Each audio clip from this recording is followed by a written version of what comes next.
Tom's Tinkering and Adventures. Well, I'm currently back up in Alaska visiting family up here. Seems like I've been up here, this is my third or fourth visit this year, so it's been nice. I've been able to get out and make it up here, but I'm not able to do quite as much tinkering and motorcycle stuff up here, obviously, so decided I would make a cooking video. I got a friend of mine who's been getting interested in making pizza. So I have a recipe for some pretty simple thin crust pizza dough. So I'm going to show you how to make the dough on this video, and then I will make another video showing you how to cook it. And I found a couple of ideas for some dessert pizzas, which I have never made before, but my family does have a sweet tooth, so we're going to give it a try. So let me get my station set up here, and I'll bring you all back and show you how to make this dough. It's real easy. The nice thing about it is you can make 1, 2, 3, 4 doughs and store them in the refrigerator for about a week, and then just bust them out anytime after that. But they really should be in the refrigerator for about a day before you use them. So I'll explain all that after I get it all done up for you. We're going to be using this KitchenAid stand mixer here today. If you're making 1 or 2 loaves, you can do it by hand with just a spoon, but I'm making 4 loaves, or 4 crusts today, I guess. I said loaves, it's bread. Pizza dough is just bread. So I'm making 4 of them because, like I said, we're going to make a couple of pizzas and a couple of dessert pizzas. So we are going to use the stand mixer, but if you're making 2, you can get by just stirring this with hand. So to start out here, we're going to use some all-purpose flour.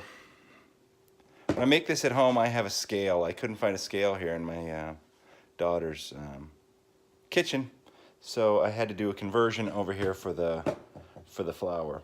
It's asking for 452 grams of flour, and that works out to roughly 3 3/4 cup. So that's 3 3/4 cup of flour. Next addition will be salt. That will be 2 teaspoons of salt. On top of that, we're going to add sugar, 2 teaspoons of sugar, and 2 teaspoons of yeast. Now I prefer to use the instant yeast. This is what we had, and I'm pretty sure it's going to work. But try this maybe with 2 loaves first, or 2 crusts first, if you have this regular yeast. Otherwise, just pick up some instant yeast. It works pretty good. But I don't anticipate any trouble with this. I have substituted both of them, and maybe it's not ideal, but it works. 2 teaspoons. I'm going to stir this up with the wooden spoon first, just to get all of this stuff kind of blended in here before we add the water. Now, when you're doing bread or pizza dough or anything with yeast, your water temperature is vital. You don't want to have too hot of water, but you don't want cold water either. I think they say between 80 and 90 degrees or so. So if you don't have a thermometer, just do the old baby bottle test and stick your finger in there. And it's asking for a 316 grams of water, which works out to 1 1/3 cup. So we'll pour that in there. And we will start mixing here. I'll see you back in a little bit. Well, actually, let's hang out here. This thing, it's not going to take long. You don't have to do a whole lot of mixing.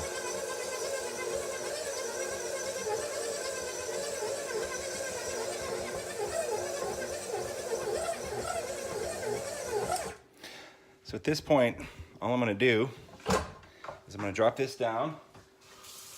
My finger's a little bit wet, and hopefully you can see in here. I'm sorry about that. We're going to peel this off of here a little bit, and then just kind of bring it all together.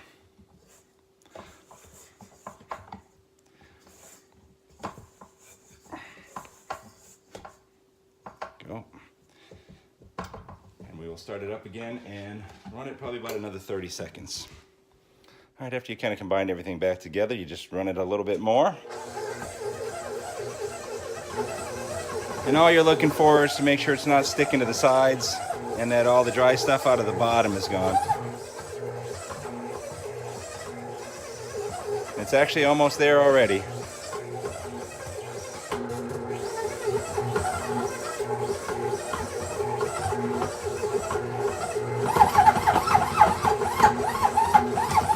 It doesn't look like a whole lot of anything too fancy, but that's what it should look like. Still kind of sticky.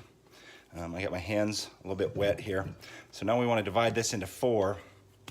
So we're just gonna kind of roughly divide it into 4 pizza doughs here.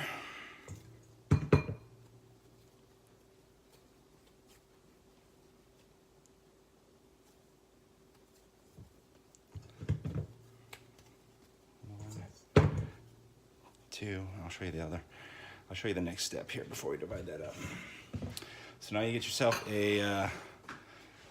some 2-cup containers, and you just put a tablespoon of olive oil in there. And we're just going to put this in here, flip it over so the olive oil coats it. You don't really want it to, you don't want to get the olive oil into it, but just have it coated. Got all 4 of them in here. Olive oil. I'm just going to press them down into the bottom. And then we're going to put lids on all of these, and then we'll let them sit out here at room temperature for about 2 hours. They've been on the counter for about 2 hours here. So the next thing we're going to do is make sure the tops are burped a little bit, and then they can build up some pressure in them. Open them. And then seal them up, and we're going to put them in the refrigerator overnight at a minimum, so they'll be ready to cook tomorrow. But you can leave them in the refrigerator for 5 days, a week. It seems like the longer they're in there, the better the flavor is. The next video, I will show you how to cook the pizza crust. So it's just how to make it. I'll show you how to cook it in the next video.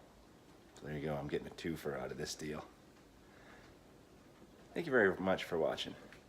Get out there and find your adventure. Adios.